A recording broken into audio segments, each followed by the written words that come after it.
এটার মালিক কি এখানে তো কি করছে, কে খারাপ এটা জানি না। আমরা দুর্ঘটনা ঘটেছে, এটা তাঁতিবাজার শাকারি বাজার হয়নি, আমার এই নই লোকে। আমার বিল্ডিং তো 2002-এ বিল্ডিং করছি, কথা বুঝলেন, আমার পাশের বিল্ডিং পয়লা গেছে, ওয়াই কপাল আসলে আমার উপর করতে পারে, সবখানে হয়েছে। আমার কথা হইলো যে ভাই যে কথা কইছে সুন্দর সুন্দর ঘরে জিগান, এই কথাটা আপনি জিজ্ঞেস করলে আপনি কি করতেন?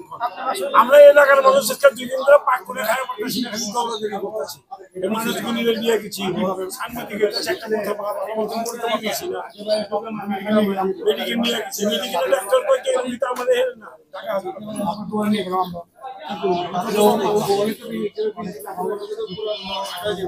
ভাঙে না কেন?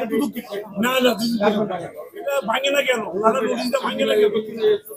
যারা প্রতিপক্ষ আছে ওরা তো তাই আছে, টাকা পয়সা খায় ভাঙে না, এরা টাকা পয়সা খায় ভাঙে না। আমার বিল্ডিং সরকার যদি এখন চাই এখন দেবো, সরকার চাইলে সব দিতে, সরকারের আন্ডারে এই আওয়ামী লীগের মানুষ এখনো আছে যারা মাল খায়, ওই এখনো ওরা টাকা খায় কিন্তু বিল্ডিং রাখছে, মানুষ মহিলা যায় যাও ঠিক আছে একবার তো ভূমি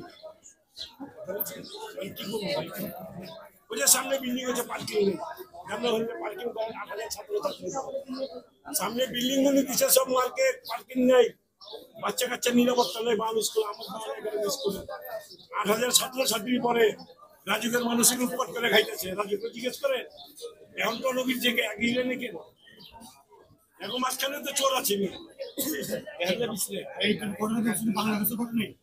ইন্ডিয়া করছে, পাকিস্তান করছে, মানুষ করে সামনে দেন সব দোকান মার্কেট, কোনো পার্কিং নেই, বাচ্চারা জেলি অ্যাক্সিডেন্ট হয়।